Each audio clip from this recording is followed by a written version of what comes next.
My dear brothers and sisters, some time ago, a well-dressed man came to my rectory. He said, "Father, can you give me your attention for a while? Because I want to find answer on a very important question." He started taking and said, "I am very intelligent and know 4 different languages. I graduated from 2 universities in Europe. I have a family, a beautiful wife, 2 children, and I own my own business. Maybe someone would say that I have everything to be happy, but I'm not."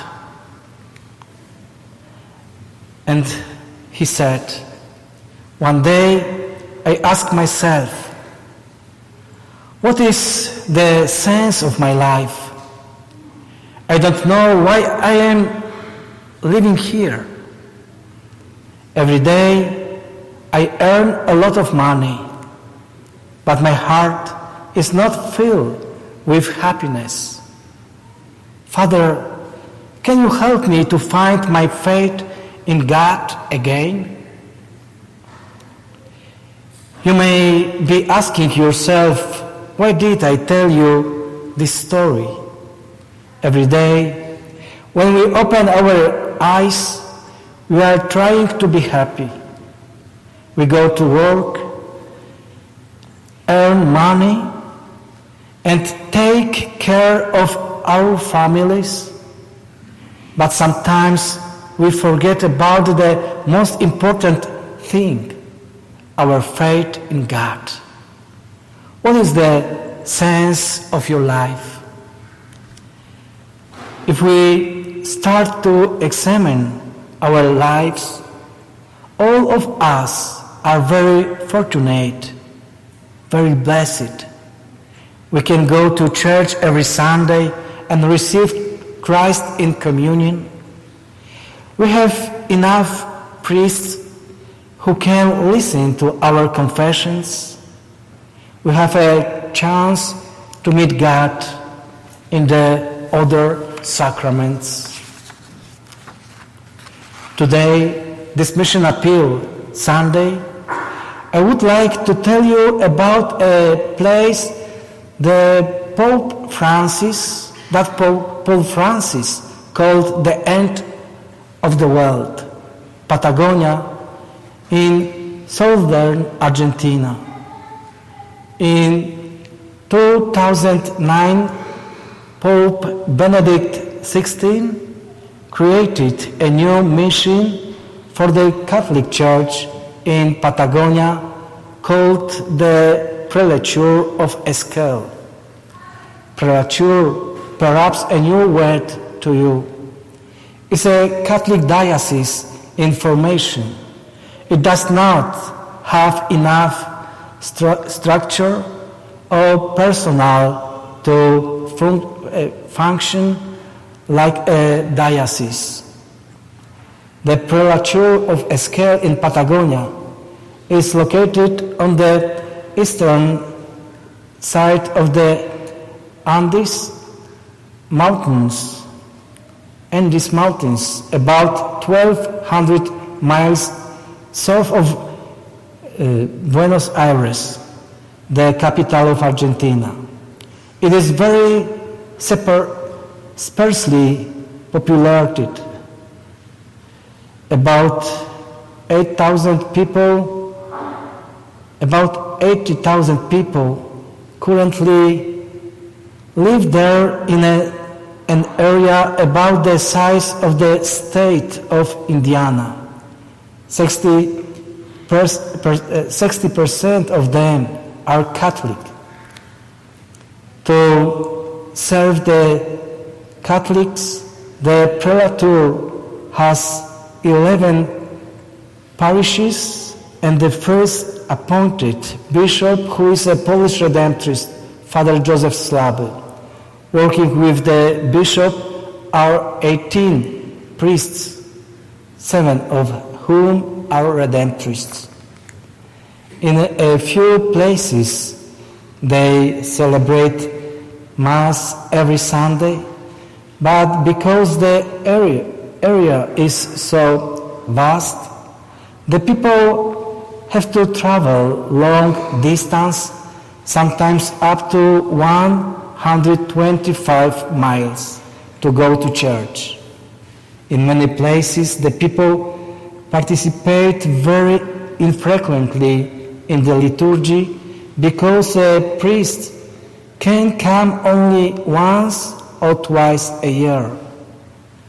The long distance between people, the weather, and the poor roads, which are mostly gravel, are the largest hurdles for evangelizing and bring the faith. Catholics in Patagonia have great devotion to the Virgin Mary, especially to Our Lady of the Snow. The second Sunday of November, they go on a pilgrimage to visit a local Marian shrine. Patagonian Christians can teach us how to keep the faith in a place where priests or religious only came once or twice a year. They can also teach us to trust God despite the harsh climate, the difficulties in cultivating the land or raising animals. The new prelature is building on the future as it trains the laity to be pastoral agents, especially catechists, members of Caritas, and community event planners. Forms future priests. Now the prelature has 3 seminarians. Deals with the problems of young people, difficult access to academic training, and addiction problems, especially drug and alcohol. All of these areas require financial aid for vehicles, fuel, training materials, and for the education of seminarians. My brothers and sisters, all of us should be grateful to God. Here we have priests and ready access to the Eucharist. We have everything what we need. Maybe we don't have everything that we want, but we have everything what we need.